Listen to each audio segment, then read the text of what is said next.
The NCAA has to be willing to turn from their wicked ways.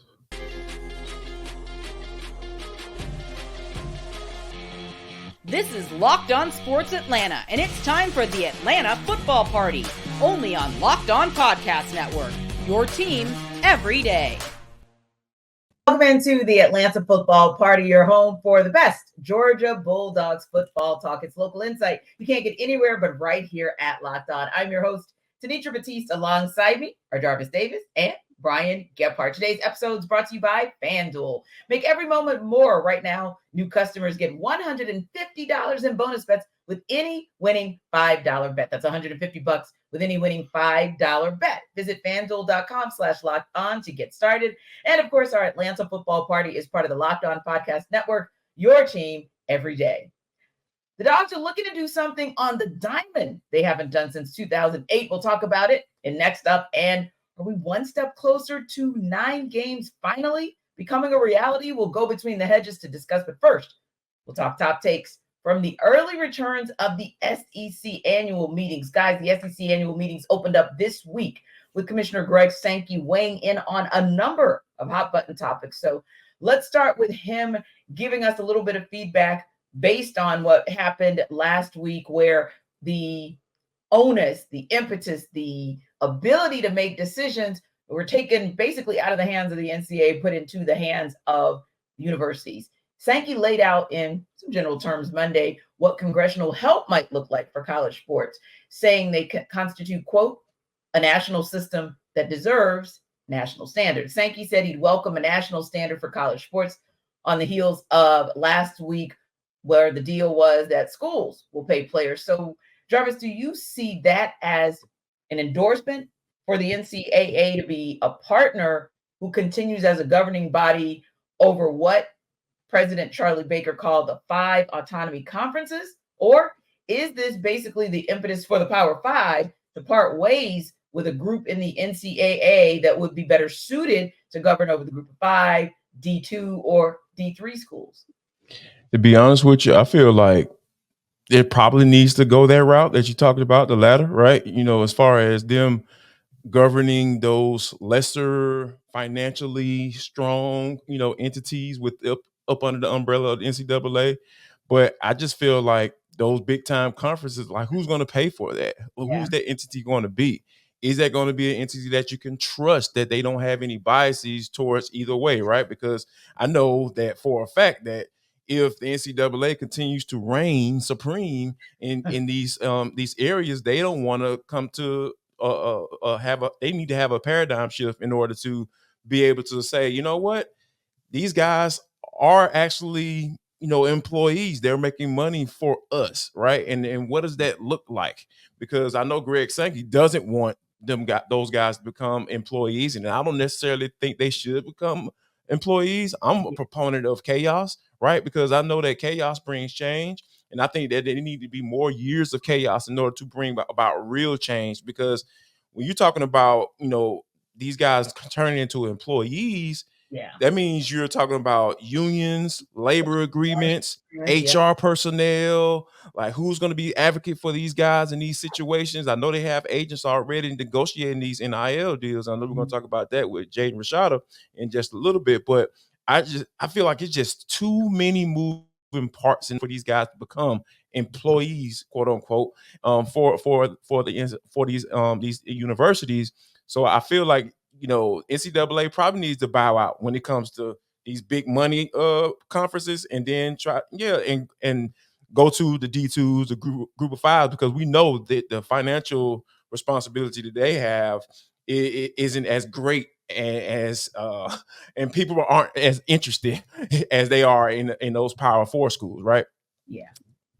And we've already seen, Brian, that there are some entities out there. In fact, and forgive me for forgetting his name, but there is a former Georgia player, maybe from like 4, 5, 6 years ago, who has basically, and his is like more of a nonprofit collective to assist the players in how to manage through the NIL piece. But in so doing, they've learned a lot on how to give insight to the universities as well on how they're managing it from their side. And you kind of look at what Charlie Baker said, the NCAA president, who basically called them the 5 autonomy conferences. we all know what autonomy means. So it's almost like, well, yeah, maybe there are some entities out there who are better suited to partner with the Power Five to get this done. And maybe you do look at that as sort of a low-key transitioning there. But I also say Jarvis makes a great point. Maybe you don't start that right away because maybe you need a little bit more, a season or two of ruckus and bedlam for you to really, really say, no,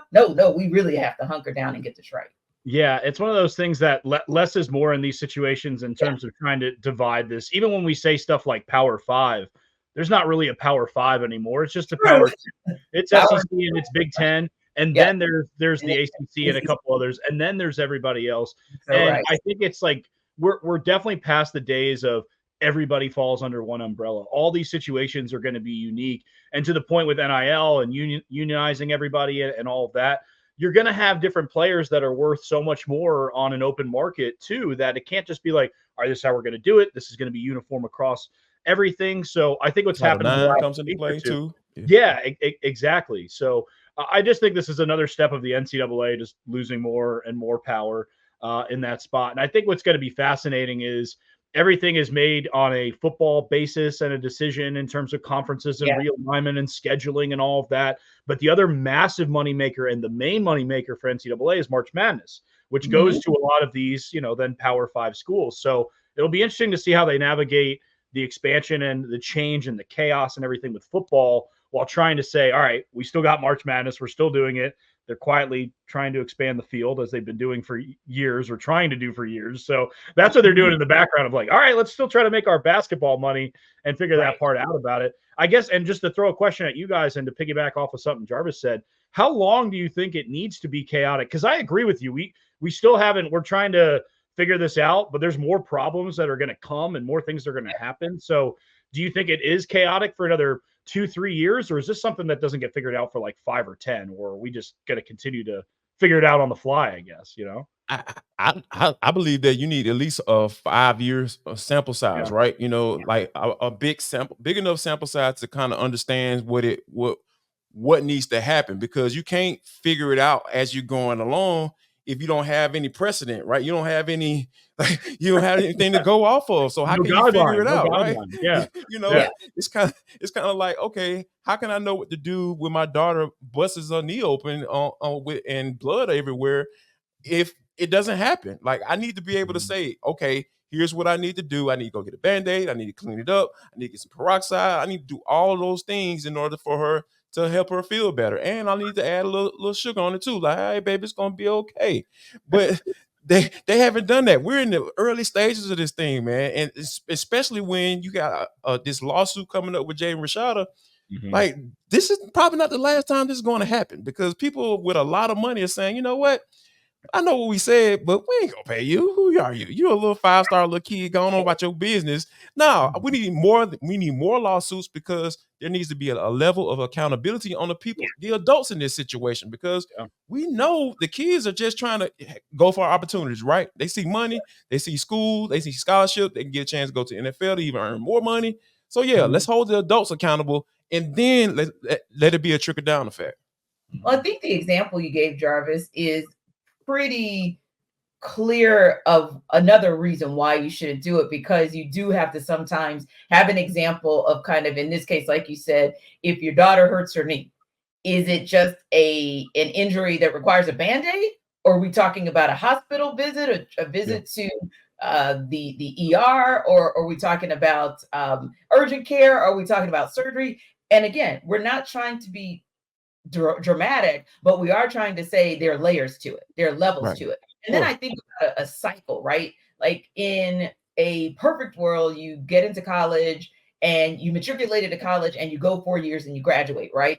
But there's a rotation. Every year is different. Freshman, sophomore, junior, and senior. And you kind of need to see the iterations of it sometimes in order for you to bump your head and, okay, well, if I want to go on to grad school, med school, get a good job, etc., here's what I need to do next year that I didn't do well last year. And so, you might need, as crazy as it sounds, you might need a good 4 or 5 year cycle, maybe taking a kid that comes into your school, your university, your program as a true freshman, And then that kid, you have to see progressions of what will and won't happen to maybe that 5-star and say, oh, okay, unfortunately, we saw what didn't go well with the guinea pig who came in as a freshman. And we saw how that progression kind of like spiraled out of control. But we needed to see it year over year over year over year in order for us to get it right. There's so many layers to it. I mean, think about it. We'll say this and then we'll talk a little bit more about Jaden Rashada on the other side. But one of Greg Sankey's comments was almost like a non-comment because he's like, yeah, this is the first of those kinds of lawsuits, but I don't think I really know what it is that I want to say right now because it's not going to be the last. He knows it. Like, this is something I think even the SEC wants to see play out because this may not be the first, it may not be the last, but it's the biggest one so far. And it's the one where all of us want to see how's it going to play out. Mm-hmm. Yeah, I think one of the things that is so fascinating about this particular, lawsuit is like talk about that level of accountability, right? Because if you have so many adults in these situations saying that, hey, we're going to do X, Y, Z, and then you turn around once you get what you need out of a said person, you don't do that. Like, it has to be a level of accountability there because essentially then it's still the same as it was, right? Because the NCAA has turned a blind eye to this stuff for a very long time. And this is the consequences of that, right? Because that's why we have chaos, because of all these years of, hey, you're getting a free scholarship, which is just, oh, my skin just crawls when I hear people say free scholarship. Ain't nothing free about that junk, man. I had to work for that crap. Like, when I was a student athlete, right? I'm putting 60 hours of football related stuff or 40 hours of football related stuff during the week, outside of schooling. You know what I'm saying? So yeah, I think this Rashada case is very interesting, and I think that NCAA is they're gonna have to figure this thing out some way. I don't think they do, but they're going to have to turn from their wicked ways and ask for forgiveness because this is their fault. They've been doing this for a very long time and reaping the benefit. And now, hey, this is what it is. Mm-hmm. So is the Jaden Rashada lawsuit a blueprint of things to come or foreboding? And are we one step closer to 9 games finally becoming a reality? We'll go between the hedges to discuss. This episode of the Atlanta Football Party is brought to you by FanDuel. It's winner take all time in the NBA and NHL, and FanDuel's giving you a shot to bring home a big win of your own. Right now, new customers get $150 in bonus bets with any winning $5 bet. That's $150 to bet on spreads, money lines, player props, and more. Visit FanDuel.com/lockedon and make every playoff shot count. So if it's all about the NBA for you, especially on the Eastern Conference side of things, and you're one of those who bet on a sweep for the Boston Celtics, kind of like a reversal of fate. They went into last year's Eastern Conference Finals, and we saw that they were down 3-0 this year, up 3-0, and they were able to close the deal. So you bet on the Boston Celtics, you did a good thing because they did not disappoint. Now, on the NHL side, you got a Rangers-Panthers game tonight. Rangers up 2-1, going to try to go up 3-1 on the Florida Panthers. If you bet on the Rangers, maybe that'll be a good look for you as well. Whatever the case, you got spreads, you got money lines, you got player props, and more. So visit FanDuel.com/lockedon and make every playoff shot count. FanDuel, America's #1 sportsbook.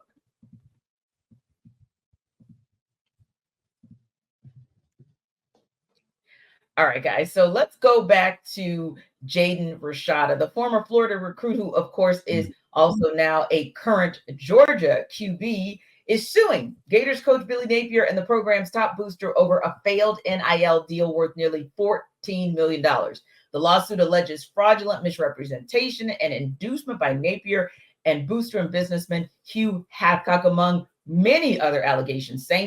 Greg Sankey, that is, SEC commissioner, responded to the suit saying, quote, "I'm not a fan of lawsuits. That's what I think. It's not the only lawsuit involving a coach in the last year. Won't be the last. We have a legal system, and people have a right to pursue what they view as grievances." So, Brian, should Sankey have said more? And what do you think about Rashada suing and how this litigation could impact not just the Georgia program, but maybe college sports overall? What a rich, powerful response that was in terms of I don't like lawsuits. Like what an the guy who's the commissioner.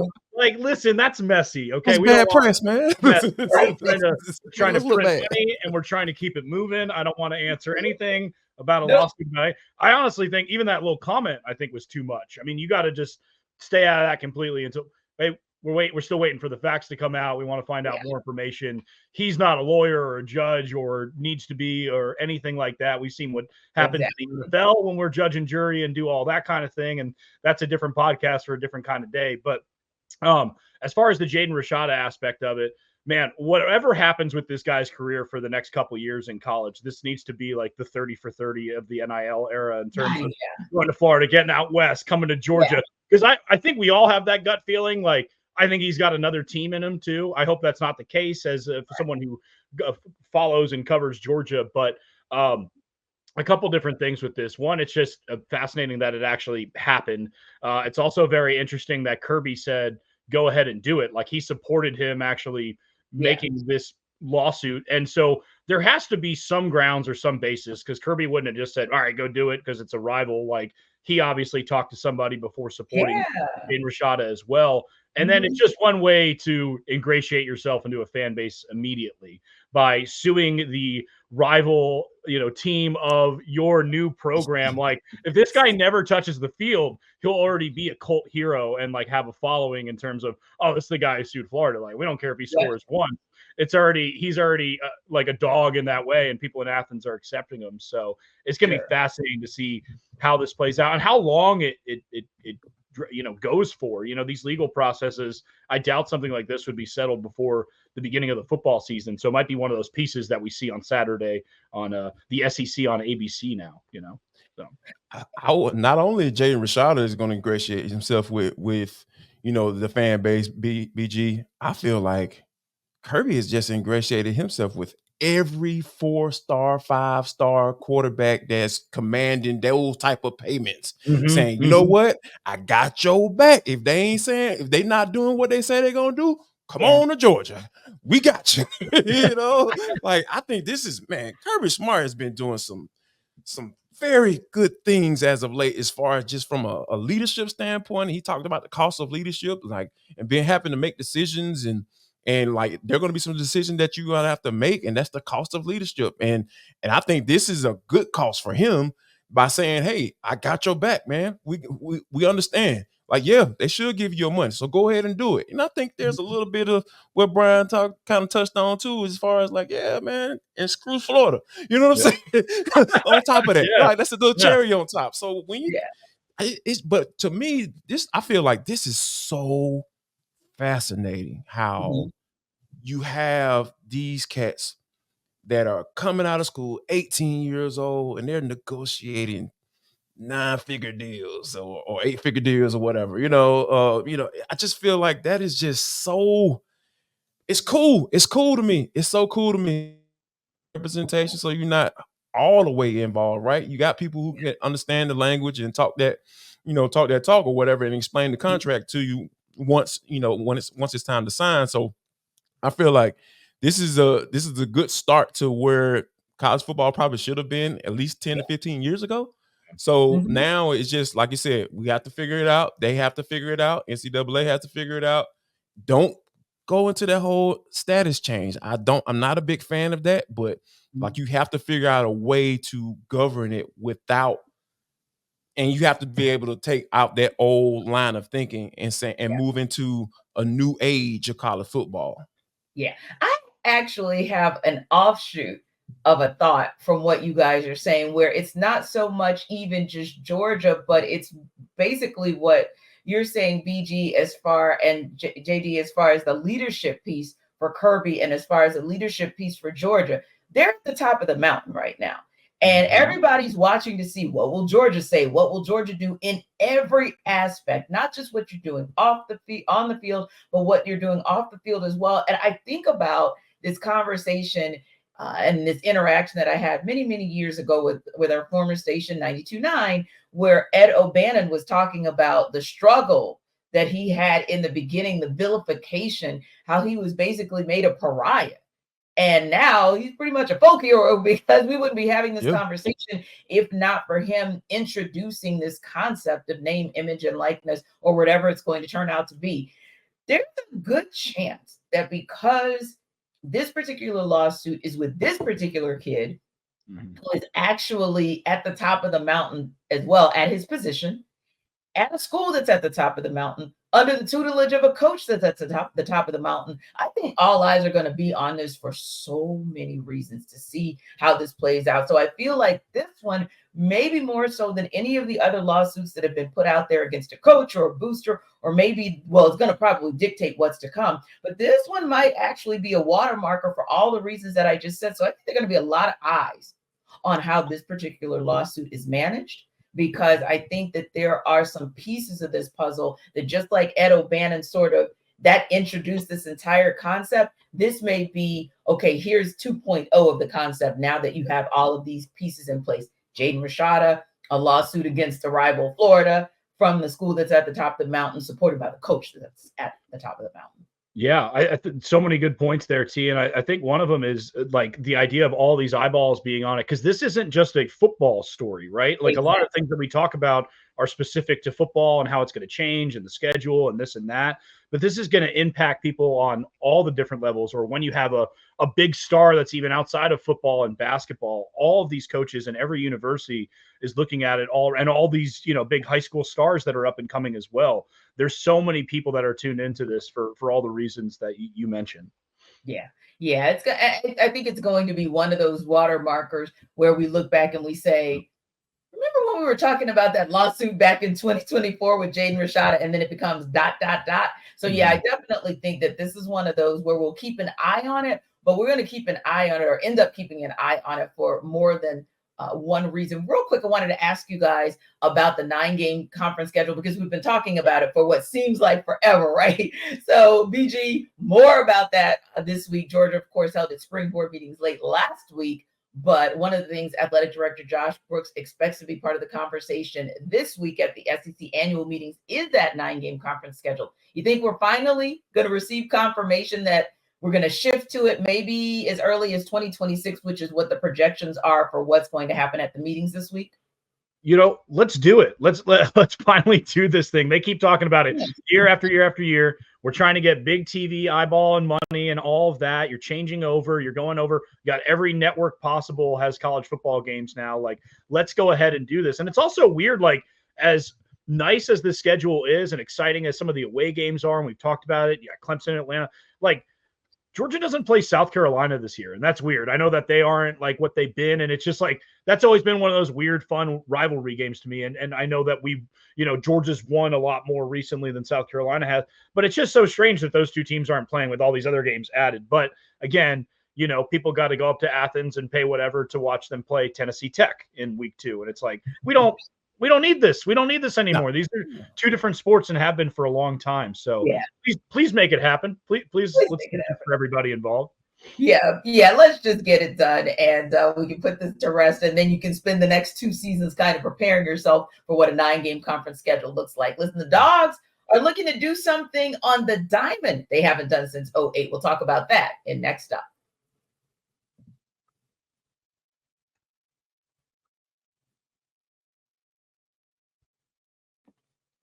Locked On Sports Today is a free 24/7 sports streaming channel that's programmed for you every day to bring you the biggest stories without all that background noise. Locked On Sports Today also brings you can't-miss analysis, opinions, and news, streaming 24/7 on YouTube or the free Amazon Fire TV channels app, part of the Locked On Podcast Network, your team every day. So like we talked about, guys, UGA baseball has earned a national number 7 seed in the NCAA tournament. That means both the first round regional and the second round, the super regional, will be in Athens as long as the Dogs advance. And they actually won't have to leave home until the neutral site College World Series in Omaha, Nebraska. So the regional will be a 4-team double elimination tournament between the top seed Dogs, number 2 seed UNC Wilmington, number 3 seed Georgia Tech, and number 4 seed Army. And I just think, Jarvis, that's such a good look for Wes Johnson and really just Georgia athletics all overall in just his first year as head coach. Yeah, this is really cool, right? Because especially when you're talking about in your first year as head coach, right? That's something that you have to kind of look like, oh man, this is really good, but oh man, Yes. I got to live up to it. So Yeah. I'm that's why Mhm. I'm extremely excited when you talk about that crossover between from a recruiting standpoint, and not Yes. only Georgia being at the top Georgia being at the top for as far as football goes, and Kirby Smart being one of the top coaches in the country. Yeah, you can ride that coattail. That's okay. You can definitely do that. So I think that with what Johnson is doing in year one, and you having that crossover recruiting, and this potentially having the number one overall pick, yeah, that all that stuff matters. And I feel like Johnson is going to be able to continue it if he can make sure he capitalizes off this particular moment. Indeed, indeed. Yeah, bar set really high, like Jarvis said. It's one of those. Yeah. Sometimes you want to come in and you want to do kind of good, but not that good. But now, because now you got to chase it every year. People are going to expect this because Yeah. people have been clamoring for it for Georgia to get there on the baseball front. Now you got to go win. You have to win this. Like you have to win out of that group of 4 teams. Like you have to advance. And I think at this point it's been a successful year, but to really make it feel like it's been a full success. You got to get to Omaha. You got to get to the College World Series at this point and find a way to get there. And I know they, bowed out early in the SEC, but it's weird how that's set up because it was a 1-game, kind of showdown. And as far as that round goes, and then losing to LSU, but that's the way that they have that up. But very impressive that they were able to get the 7 seed in a very loaded conference this year for baseball. Indeed, indeed. And I think too, it kind of would be a compliment if you're able to say, hey, when you're going out on the recruitment trail, that you have a guy who is by most mock drafts for Major League Baseball, the number 1 draft pick in Charlie Condon, but being able to say that you also had a deep run into the postseason, I think that bodes well. And some of the things that Josh Brooks was asked about last week at those board meetings for Georgia was things like about the video board. Of course, that's on the football side, but also asked about some of the facilities. And right now they're putting a little bit of a pause on some things just to kind of reset and kind of decide what's priority and where the money should go, et cetera. But when you have programs like this that are successful, or even I know softball didn't get as far as it wanted to, but if you have all of those pieces of the puzzle, it does mean something to a booster or a sponsor to see the holistic perspective of what it is that you're doing in Georgia athletics. So all of it kind of comes back to how are we able to kind of raise the money and have the resources that go across the board. Well, if you have more than one team that's successful, that kind of helps you out as well. So yeah, shout out to them. But like you said, it's like when we were talking about Mike White and the basketball team at the beginning of the season, and all of a sudden it became, oh snap, like they just kind of fell off a cliff, and we didn't kind of know what to do once they kind of fell off that cliff. So I think this kind of helps us out because like this could be really, really compelling. So hopefully we'll be able to talk about it again next week. Real quick, Jarvis, I wanted to ask you guys this question as well as you, VG. Georgia brought in 36 new scholarship players this offseason, landed the number 1 signing class in the country for the 2024 cycle, including 8 players out of the transfer portal. Yet ESPN ranked Georgia's newcomer class number 12 in the nation, behind 4 SEC teams: Texas, Ole Miss, Alabama, Auburn, even Ohio State and Oregon ranked higher. So is this more about underestimating Georgia's talent, or were the Dogs maybe down that list because, hey, they brought back so much talent from 2023? Yeah, I think one of the things you have to take into account is there may be some weariness about ranking Georgia at the number 1 spot, because hey, maybe we can get people who cover this team to talk about this particular ranking, because we if they're not going to pay attention to it or care about it, if they Georgia's number 1, all right, cool, let's keep it moving, but I think overall this is part of that. This is just speaks to what Kirby Smart has been able to do from a recruiter standpoint. With the guys that they have on this roster, we talked about the offensive line having 6 starters, coming back this year. Like, yeah, that's 1 extra. They got an extra guy that they can slap in there and be a starter as well, Michael Morris. So when you think about all of those things coming together, And the guys that they brought in from the transfer portal, I think some of those guys probably said, hey, we can go to Georgia versus going somewhere else and starting, but we can be a part of rotation and we can be a part of something that can be great, right? So I think that for those reasons, I feel like, yeah, they should be higher than 12. Yeah, come on now, what are we talking about? But yeah, it's also list season. We understand. And people want to get people to talking about certain things. So yeah, I'm not surprised that they're 12. Yeah. When I go back and look at this list, like the schools that we have here at the top, right? It's Texas, it's Ohio State. Are we sure these rankings weren't done by the NIL money, like given out by the school? Right. That's what it feels like They when you spent look at $50 it, million. right? So they're number one. Right. Oregon's in that top 5. They got the Nike money. Like you look at it, it's like, are we sure this is a talent-based thing or is this a dollar-based thing? And I think maybe it's a situation where maybe if Caleb Downs winds up, being part of this Georgia group that's coming in, all of a sudden they shoot from 12 to 1. He could be that big of a difference. Right. Obviously, a huge reason he's a part of the group at 2 with Ohio State, as a joke about the NIL money that they brought in. But yeah, it seems a bit silly. Maybe it's just because there wasn't like a super splash guy, but you see a guy like Ellis Robinson. He was a massive recruit. Like I don't know what else they want. I mean, I don't know if they wanted him to bring in another stud quarterback that was somebody, like I don't know what else they could have done to get up in this top 5. But it's interesting that they're down that far. Like I think it's one thing to put them at 3 or 4 or 7 or 8 maybe, but 12 is like, all right, what are we doing here with 12? They're being funny right now. They're just being funny right now. Yeah. Right. If you wanted us to pay attention, mission accomplished, we're paying attention. But yeah, I think the other piece there as well is the fact that Georgia is being penalized for the criteria for this particular list in being able to retain players. Because they really didn't lose a lot in the transfer portal. If anything, they lost more to the league than they did, meaning players of significance. They lost more to the league than they did the transfer portal. So yeah, maybe that's how they got penalized, but penalized down.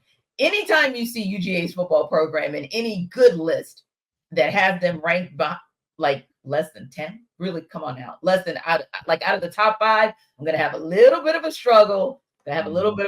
Taking that list seriously. But thankfully, you guys don't have a struggle taking us seriously because you stop by every week and you let us know how much you appreciate us here at the Atlanta Football Party, your home for the best Georgia Bulldogs football talk. So if you like us, then subscribe to our YouTube channel, and we're free and available, of course, wherever you download your podcasts. We'll see you on the Atlanta Sports Party Thursday.